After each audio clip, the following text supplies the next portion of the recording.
जय हिंद प्यारे दोस्तों, मैं प्रकाश अवस्थी कानपुर वाला। प्यारे दोस्तों, आज फिर पढ़ेंगे हम लोग एसएससी एमटीएस 2024 का एक सेट, मगर प्यार से।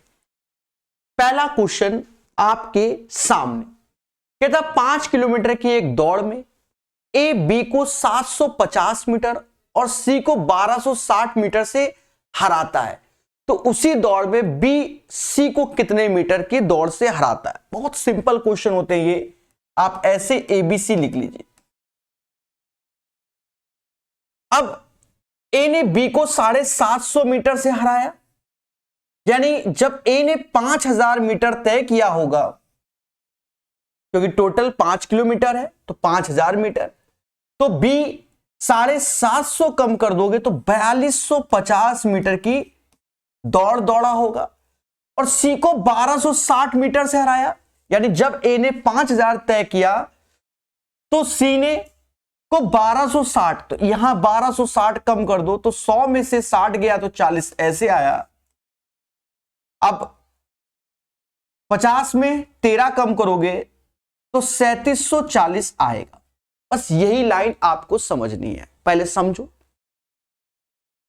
ए ने जिस वक्त 5000 मीटर तय किया तो बी को 750 से हराया, यानी इसने 750 कम तय किया तभी तो हारा ना, तो 4250।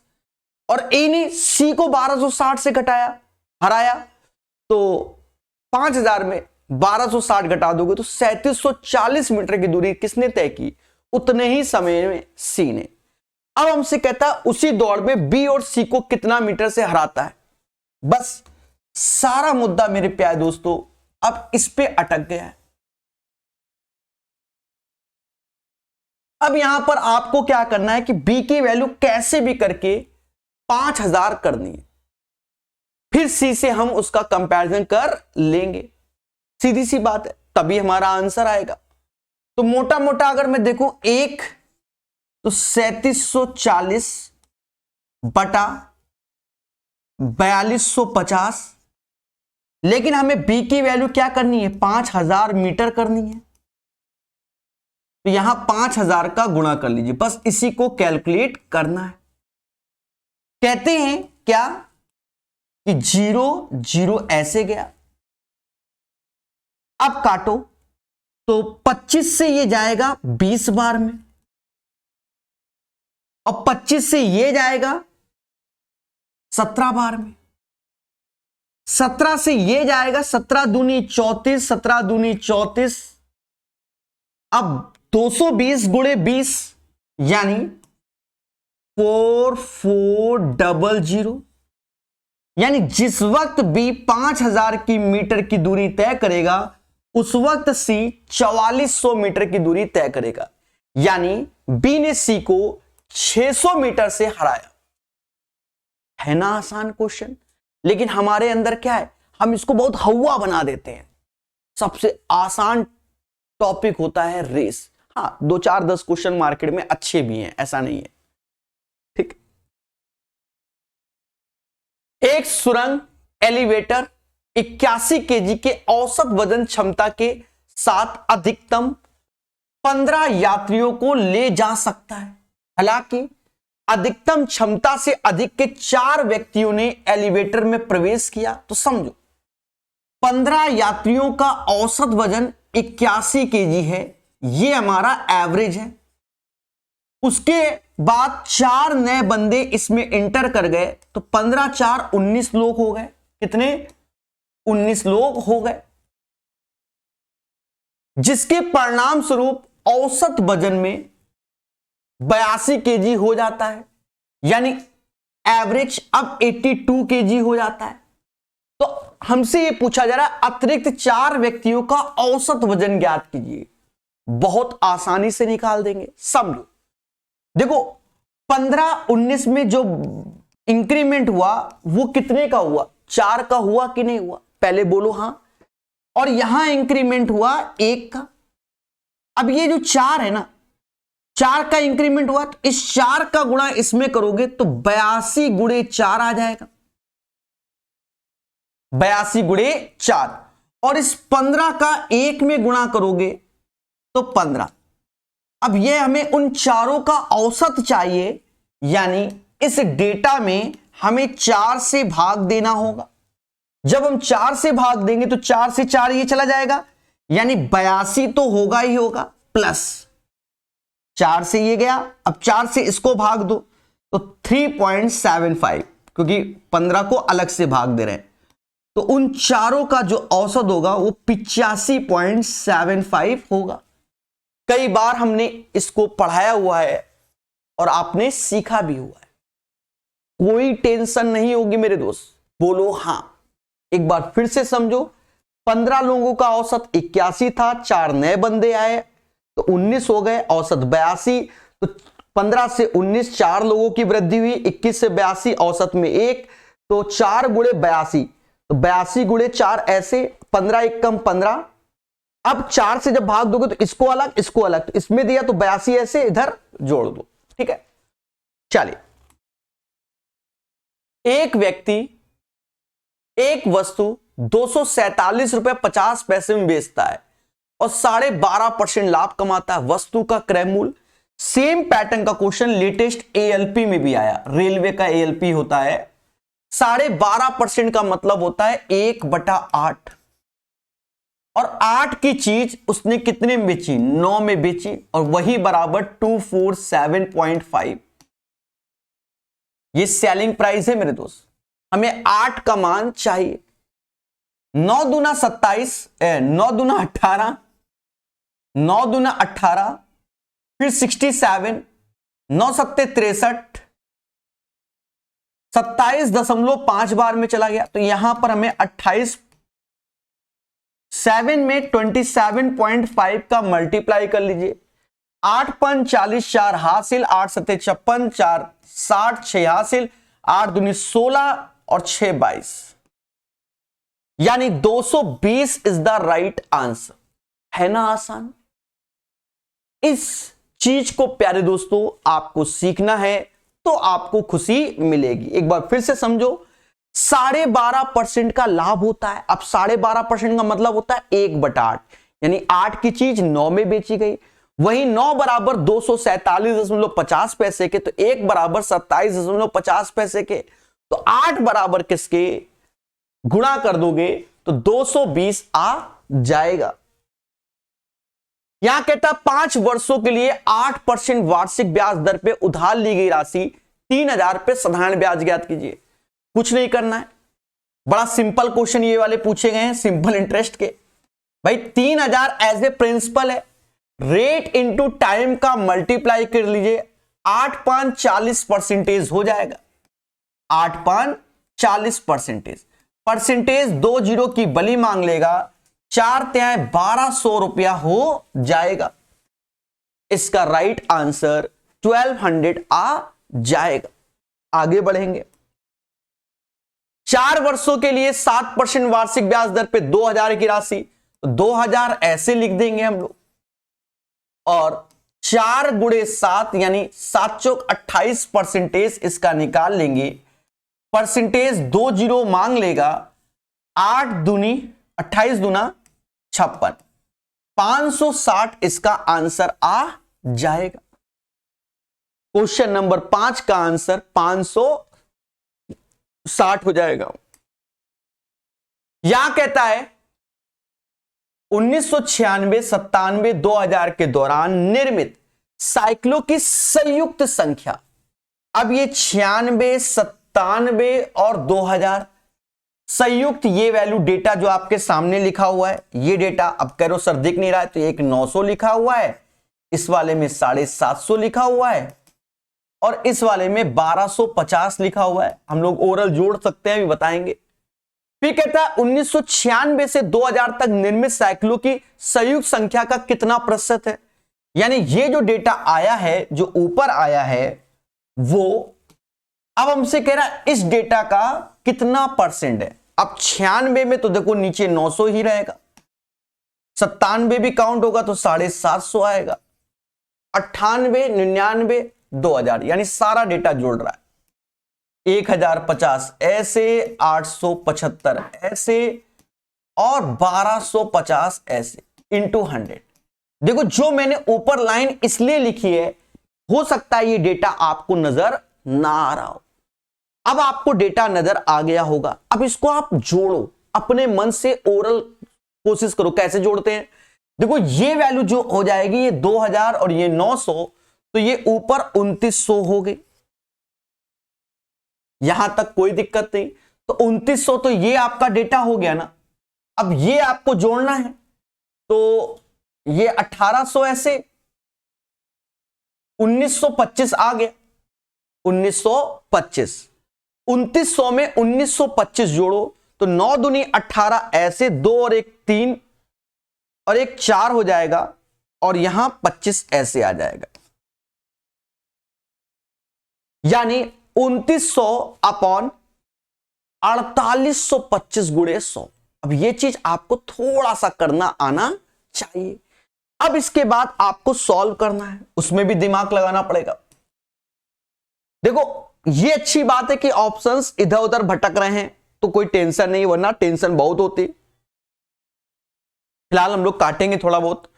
देखो कहते हैं 25 से ये 4 बार में जाता है, 25 से काटोगे तो 48 चौका 192 और 25 193 बार में जाएगा।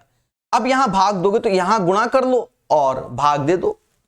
तो यहां लिख देता हूं मैं 2 0 ऐसे, नचो को 36 3 हासिल और 8 3 11 116 हो गया। भाग देना है 193 से, तो ये 6 बार में तो जाता दिख ही रहा है। 36 18 ऐसे आया, 54 1 55, ये पूरा का पूरा आ गया।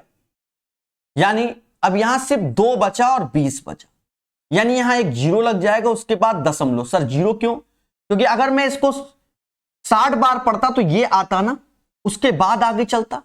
ठीक है, समझ गए? तो 60 पॉइंट समथिंग में एक ही ऑप्शन है ये। एक अच्छा क्वेश्चन है, एग्जाम सेंटर में बैठ के करोगे तो समय लगेगा। ठीक है, कुछ चीजों को आप ओरल ऐड करने की कोशिश कीजिए। एक कार देख लो, कानपुर से दिल्ली तक 60 kmph की औसत यात्रा करती है और 90 kmph की स्पीड से वापस आती है। संपूर्ण यात्रा में कार की औसत, सिंपल है। एक सिंपल सा फॉर्मूला आपको लगाना है कि 2x into y upon x plus y होता है, और यहां से आप इसको औसत निकाल सकते हैं 2 गुणे 60 ऐसे इंटू 90, और अपॉन 60 90 को जोड़ दोगे तो 150 आ जाएगा। कितना आ जाएगा दया? 150 आ जाएगा। क्या कोई डाउट? सर बिल्कुल नहीं। अब बस काटना है मोहब्बत से, 0 से 0, 15 छक्का 90 ऐसे, 6 रंग 36 दूना 72, यानी 72 आंसर आएगा। This is the right answer of this one. इस क्वेश्चन का आंसर 72 आ जाएगा। पेशेंस होना चाहिए।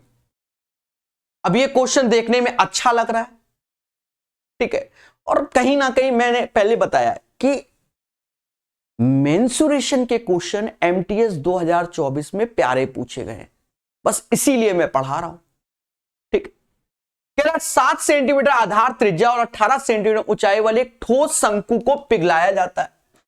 शंकु को पिघलाया जाता है, तो शंकु का आयतन आप जानते हो 1/3 पाई आर स्क्वायर, यानी 7 का स्क्वायर, और h 18 है। पिघलाना यानी जो भी आकृति बनेगी इसके मतलब दोनों के आयतन बराबर किए जाते हैं। मोटा मोटा ये होता है जब पिघलाया जाता है, मेल्ट किया जाता है। जिसने आइसक्रीम मेल्ट हो रही है, पिघल रही है, ये याद रखना शब्द। तो कहता है 20 सेंटीमीटर आर सेंटीमीटर आंतरिक और बाहरी। ये जो आर है ये एक्सटर्नल है और ये इंटरनल है। खोखले धातु के अर्धगोले में पुनः ढाला जाता है। तो त्रिज्या, तो अर्धगोले का आयतन होता है 2/3 पाई आर क्यूब, लेकिन खोखला है यानी हॉलो है, तो सबसे बड़ी त्रिज्या आर क्यूब होगी आंतरिक, और ये माइनस का बेस क्यूब। बस इसी को आपको सॉल्व करना है, समझ गए ना? देखो ये एक्सटर्नल वाली कैपिटल आर है, इंटरनल वाली 20 दी गई है। ठीक है, अब ये हो जाएगा, से बच्चा डर रहा है और कुछ नहीं। π/3 से π/3 गया, 2 से ये 9 बार में गया, 49 × 9 कर लेंगे अभी हम लोग, 20 की पावर 3 तो 8000 इधर आ गया तो जुड़ जाएगा और ये r³ हो जाएगा। 9 9 81, 9 चौक 36 और 8 441 हो जाएगा, 8000 ऐसे r³ यानी 8441 और ये समझ गए ना। तो आंसर आपके सामने ए हो जाएगा। इस क्वेश्चन का आंसर बच्चा क्या जान गया। चलिए आगे बढ़ेंगे और हर एक चीज को बारीकी से सीखेंगे मेरे दोस्त, समझ गए ना। क्वेश्चन नंबर 8 के बाद क्वेश्चन नंबर 9 बढ़िया क्वेश्चन है और इस पैटर्न का क्वेश्चन 2023 में सीजीएल, फिर 2024 में सीजीएल, सब जगह मिला है, सीएचएसएल में मिला है भर भर के। एक दुकानदार छूट की निम्नलिखित 3 योजनाओं की घोषणा करता है, कौन सी योजना ग्राहक के लिए सबसे अधिक लाभदायक। अब ग्राहक के लिए अधिक लाभदायक क्या होता है, जिसमें ज्यादा डिस्काउंट हो, वही ग्राहक के लिए सबसे ज्यादा बेनिफिट है, समझ गए। और ये छोटे छोटे क्वेश्चन अलग से भी आते हैं, ये भी ध्यान रखना, यानी एक क्वेश्चन में 3 क्वेश्चन सॉल्व करने हैं। तो पहला क्या कह रहा, बाय 25 आइटम्स गेट 30 आइटम्स। देखो एक चीज समझना, बाय 25 गेट 30 तो ठीक है, अगर यहां 30 फ्री कर देता तो यहां पर 30 वस्तु फ्री मिल रही होती, उस केस में आपको 25-30 जोड़ के करना होता।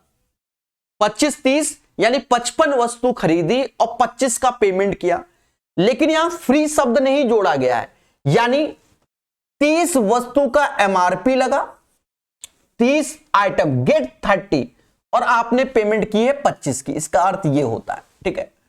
कई अर्थ अलग अलग होते हैं इसलिए मैंने समझाया, अब बाकी काट लो।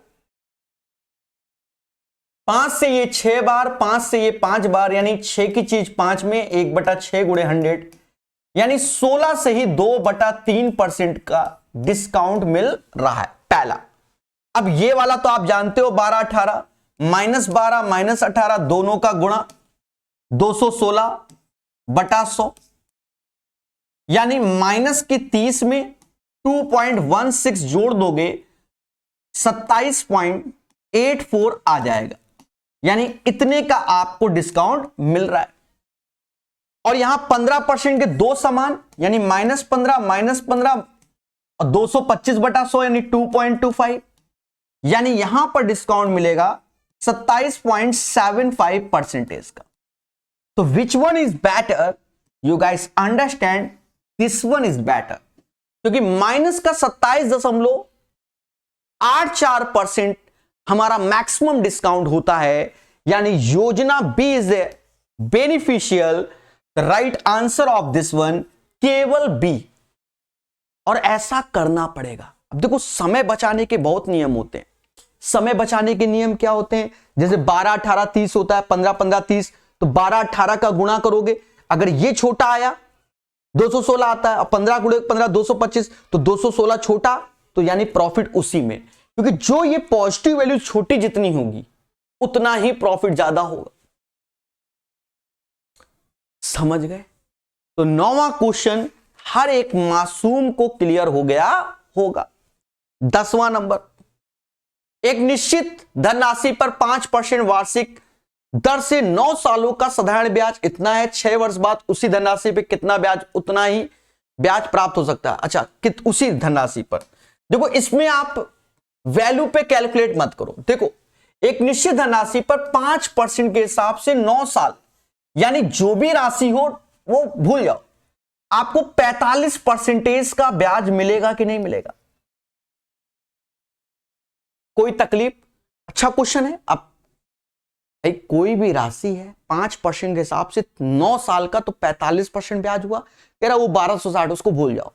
कह रहा 6 वर्ष बाद उसी धनराशि पे किस ब्याज दर से, यहां किस ब्याज दर से उतना ही ब्याज प्राप्त हो, यानी 1260 प्राप्त हो।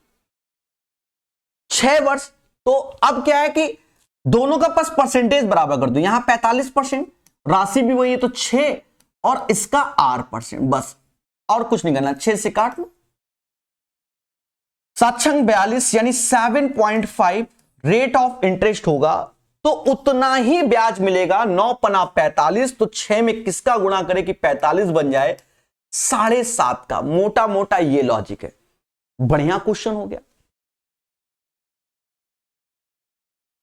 पी और क्यू की वर्तमान आयु का औसत 56 साल है, यानी यहां पे आए दोस्तों, यहां 56 साल औसत में हमको दिया गया है। अब करना क्या है कि टोटल कर लो, तो पहले 2 का गुणा कर लो, तो ये 112 साल हो जाएगा। और उनकी आयु का अनुपात इतना है, 7 वर्ष बाद क्यू का पूछा गया है, तो ये 5 3 8, 8 बराबर 112 के, 8 बराबर 112, तो 1 बराबर 14 साल के आ जाएगा, क्योंकि 14 8 112। और हमसे जो कह रहा है ना मेरे दोस्त, वो क्यू के बारे में कह रहा है, तो इसमें 14 का गुणा कर लोगे तो 42 साल का हो जाएगा। कितने साल का? 42 साल का। लेकिन कह रहा है 7 वर्ष बाद क्यू की आयु, तो 42 में 7 और जोड़ दोगे, यानी 7 साल बाद क्यू 49 साल का हो जाएगा। यानी क्वेश्चन नंबर 11 का जो आंसर होगा वो आपके सामने 49 साल, 49 साल। आगे बढ़ेंगे। कहता 20 रुपए में एक वस्तु को बेचकर विक्रेता 10% का लाभ अर्जित करता है। 10% का लाभ, यानी 100 की चीज 110 पे बेचता है, तभी उसको 10% का लाभ होता है। समझ गए ना? 110% बराबर 20 के। उसे अपना विक्रय मूल्य कितना बढ़ाना चाहिए ताकि 40% का लाभ हो, यानी टोटल उसे 40% ही लाभ चाहिए, यानी 140%। तो कितना बढ़ाना चाहिए? 110 से 140, यानी 30% बढ़ाना चाहिए। हमें इसी 30% का मान चाहिए। अब करना क्या है दया, देखो 0 से या 11 से भाग दे दो, या सीधे 20/110 ऐसे लिखोगे तो वो 1% आ गया। यहां 30 है तो 30 का गुणा कर लो, 0 से 0 काटोगे, 60/11, तो 5 बार में जाना है, 5 बार में एक ही ऑप्शन है। हाँ, 60/11 55, तो 5.45 इज द राइट आंसर। हो गया ना? चलिए आगे बढ़ेंगे। ये क्वेश्चन पेपर टाइम आप पहले छोड़ दो, फिर समय मिले तब करो। एक तरीके से रीजनिंग समझो, मैथ समझो, जो समझो, एक भाषा का क्वेश्चन है, यानी ये क्वेश्चन आपका समय बर्बाद कर सकता है। तो याद रहे, क्योंकि 3-4 लाइन जब पेपर में पढ़ रहे हो तो पेशेंस रखा जाता है। ध्यान देना मेरे दोस्त छोटी छोटी बातों को। 3 दोस्तों राम रमेश श्याम, नाम भी ऐसे लिखे कि हिला हो जाए, राम रमेश श्याम। तो राम को आर बोल रहे हैं, रमेश को RA बोल रहे हैं, और श्याम को श्यामी बोल रहे हैं। बोलो हां। औसत 76 है, तो 3 का गुणा कर लो, 36 18 7 21 1 22, 228 हो जाएगा। भाषा कितनी प्यारी दी है। फिर कह रहा है सोमेश उनके साथ शामिल हो जाता है, तो 4 दोस्तों का औसत इतना है, तो राम रमेश श्याम।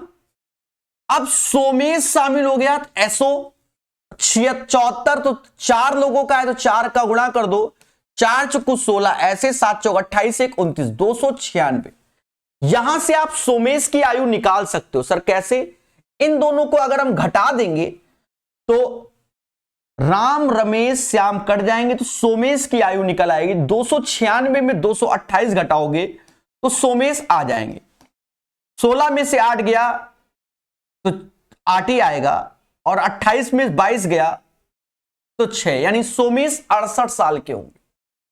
फिर आगे कह रहा है यदि मोहन, जिसका वजन सोमेश से 2 केजी अधिक है, अब मोहन भैया आ गए, हाँ, तो सोमेश से 2 केजी अधिक है, तो इसमें 2 जोड़ दोगे तो मोहन की आयु हो जाएगी 70 साल। रमेश की जगह लेता है, और राम श्याम सोमेश मोहन का औसत वजन इतना, रमेश की जगह लेता है और राम श्याम तो रमेश अब औसत दिया है तो अब रमेश की जगह ले रहा है, ठीक है, बात यही है। यानी राम, एस से श्याम, सोमेश और मोहन। अब नया औसत ये तो 4 का गुणा कर दो, 8 चौक 32, 3 हासिल, 24 और 3 27, 272। रमेश का वजन ज्ञात कीजिए। देख रहे हो कितना घुमा दिया पेपर टाइम, एक एक चीज में हमें तकलीफ होती है मेरे भाई, ये बात आप अच्छे से याद रखते हो। ध्यान देना, ध्यान देना, करना क्या है, देखो हमें 2 का तो मालूम है और हमें चाहिए रमेश का, यानी आरे चाहिए। देखो कितने प्यार से निकलेगा, तो इन दोनों का तो मालूम है ना, यानी राम और श्याम का निकाल ले रहे हैं। 272 में इन दोनों का योग घटा दो, 138 घटा दो। 12 में से 8 गया 4 आया, 6 में से 3 गया 3 आएगा, यानी 134 आ जाएगा।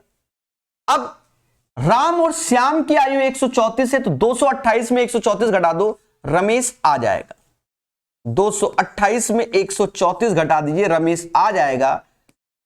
8 में से 4 गया 4 आया, और 22 में से 13 गया तो 9 आया, यानी रमेश की जो आयु है वो 94 केजी हो जाएगी। मतलब आयु नहीं, वेट की बात हो रही है।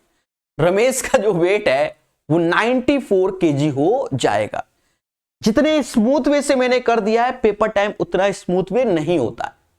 हमेशा ध्यान रखना चीजों को।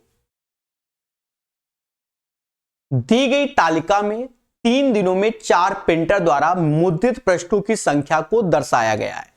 कह रहा है सोमवार और बुधवार को मिलाकर, सोमवार और बुधवार को मिलाकर एक्स द्वारा मुद्रित पृष्ठों की कुल संख्या, सोमवार और बुधवार को मिलाकर एक्स द्वारा। तो इन डेटा को हमें जोड़ना है प्यारे दोस्तों। डेटा आपको नजर आ रहा होगा। तो ये 2 और 1 3 ऐसे हो गया, 8 2 10 ऐसे हो गया, 9 5 14 1 15 हासिल 1 हो गया, 1 2 3 3503 हो गया, 3503 हो गया। फिर हमसे कहता है आगे चल के कि मंगलवार और बुधवार को मिलाकर प्रिंटर, ये 2 नहीं प्रिंटर जेड होगा, प्रिंटर जेड मुद्रित पृष्ठों की कुल संख्या। कौन सा दिन बोला गया? मंगलवार, मंगलवार और बुधवार। तो जेड द्वारा मंगलवार और बुधवार, इसके डेटा को जोड़ लो। 1 ऐसे आएगा, 6 3 8 ऐसे आ जाएगा, 6 3 9 होता है, 6 3 9 ऐसे आ जाएगा, और 15 12 27 ऐसे हो जाएगा। अब इस डेटा को घटा लो। 3 में से 1 गया 2, यानी 712 आएगा। 3 में से 1 गया 2, फिर 10 में से 9 गया 1, 34 में से 27 गया तो 7, 712 is the right answer of this one. आगे बढ़ेंगे और सीखेंगे। एक परिवार की आय और व्यय का अनुपात इतना है, परिवार की आय इतनी है तो बचत ज्ञात कीजिए। देखो आय और व्यय का अनुपात इतना है, ये रेशियो में दिया गया, जो कि हमारा इनकम, एक्सपेंडिचर और हमसे सेविंग पूछा गया है। 18-15 का रेशियो कितना होता है? तो समाज कहता है 6 और 5 होता है, तो 6 और 5, तो सेविंग 1, यानी 1 का मान हमसे पूछा गया। परिवार की आय यानी 6 बराबर 81,000 की है, तो हमें 1 का मान देना है, यानी 6 से भाग दो एक बार में। फिर आ जाएगा 21 छत्रिक 18,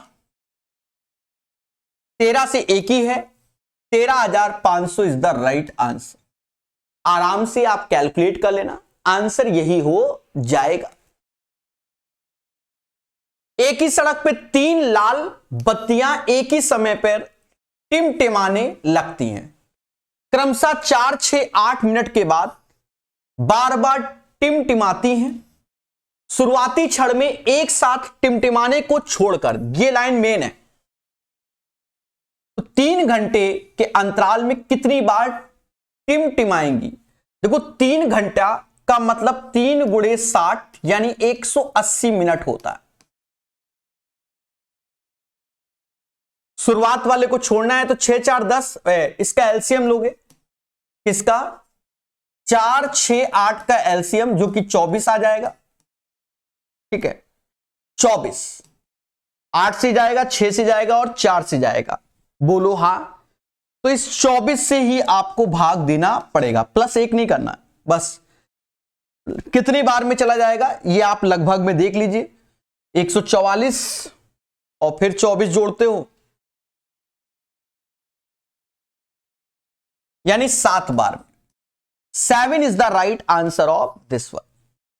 इस क्वेश्चन का आंसर 7 आ जाएगा। एक्स्ट्रा आपको सोचना नहीं है, ऐसे ही आपको कर देना है। ठीक है, और एक प्लस में नहीं करना क्योंकि कह रहा है शुरुआत वाला छोड़कर। तो 3 घंटे में 7 बार ये टिमटिमाएंगी, स्टार्टिंग को छोड़ दिया जाएगा। तो वहां +1 हमेशा नहीं करते, वो हटा दिया, बस खत्म बात। 7 is the right answer of this one. 60 litre के मिश्रण में दूध और पानी इतना है और 3 लीटर पानी मिला दिया गया, तो 7, 3, 10 ये मिल्क और वाटर है। 7, 3, 10 बराबर 60 के, तो 1 बराबर 6 के, यानी 7 छंग 42 और 6 18 ऐसे। और हमसे कहता है 3 लीटर पानी मिला दिया गया। पानी कितना? 3 लीटर मिला दिया गया। तो मिल्क है 42 और पानी है 21। बोलो हां। तो नए मिश्रण में दूध और पानी का अनुपात क्या होगा? तो 42 और 21 का रेशियो 2:1 हो जाएगा। यानी right answer of this one 2:1 होगा। 17 का सही आंसर। आगे बढ़ेंगे।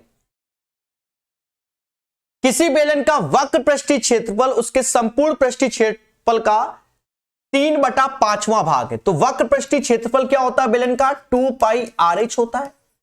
टोटल सरफेस एरिया होता है 2πr के साथ r + h ऐसे जोड़ देंगे, और यहां 3/5वां यानी 3/5वां भाग है। यहां इसे काट लो, 2πr से 2πr गया यानी h की जगह 3 हो जाएगा। जब h 3 हो जाएगा तो r 2, 3, 2, 5 ये रेशियो में रहेगा। कह रहा बेलन की ऊंचाई और त्रिज्या का अनुपात, ऊंचाई यानी h 3 और त्रिज्या यानी 2, 3/2, 2/3 नहीं 3/2। सिंपल है, सरल है, भाषा का खेल है। एक बेलनाकार स्तंभ, वक्र पृष्ठीय क्षेत्रफल इतना, आयतन इतना है, इसकी त्रिज्या ऊंचाई का अनुपात ज्ञात कीजिए। कैलकुलेट करना पड़ेगा। आयतन बोला, देखो एक बेलनाकार स्तंभ का वक्र पृष्ठीय क्षेत्रफल यानी 2πRh 176 है और आयतन πr² होता है जो कि 352 दिया गया। कटेगा, इसी से ये सीधे 2 बार में चला जाता है। πh r गया यानी 2/r यानी 1/r बराबर 2 का इधर गुणा यानी त्रिज्या 4 आ जाएगी। त्रिज्या 4 आ गई। अब हमें इसकी क्या ऊंचाई चाहिए, तो 2πRh, तो 2 ऐसे, पाई की वैल्यू 22/7, त्रिज्या 4, h हमें निकालना है 176 के बराबर। कहीं ना कहीं प्यारे दोस्तों 88 दूना, समझ गए ना, h बराबर 7 हो गया। और हमको जो रेशियो चाहिए त्रिज्या और ऊंचाई का, त्रिज्या 4 है और ऊंचाई 7 है। 4:7 is the right answer of this one. ये भी क्वेश्चन हमारा आसान, और मेंसुरेशन के कई क्वेश्चन पूछे गए, समझ गए। और कह रहा है भैया इसका औसत ज्ञात करो, तो नियम ये होता है सभी डेटा को जोड़ो और 5 से भाग दे दो, क्योंकि टोटल 5 का है। वरना आप क्या, नेरेस्ट सभी 50 के हैं तो 50 मान लिया, जैसे आप देख रहे हैं, प्लस ऐसे लगा दिया। 50 से ये 10 कम, 50 से ये 1 कम, 50 से ये 6 ज्यादा, 50 से ये 20 ज्यादा, 50 से ये 15 कम।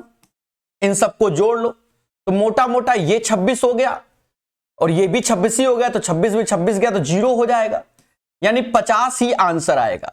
अगर आपको तकलीफ है तो सभी को जोड़ना 250 हो जाएगा और 5 से भाग दोगे तो 50 ही आएगा। इससे पहले भी इस पैटर्न के क्वेश्चन मैंने कराए हुए। उम्मीद है आपको सेशन समझ में आया होगा और पसंद आया तो लाइक जरूर कीजिए, चैनल को सब्सक्राइब कीजिए और पढ़ते रहिए। धन्यवाद।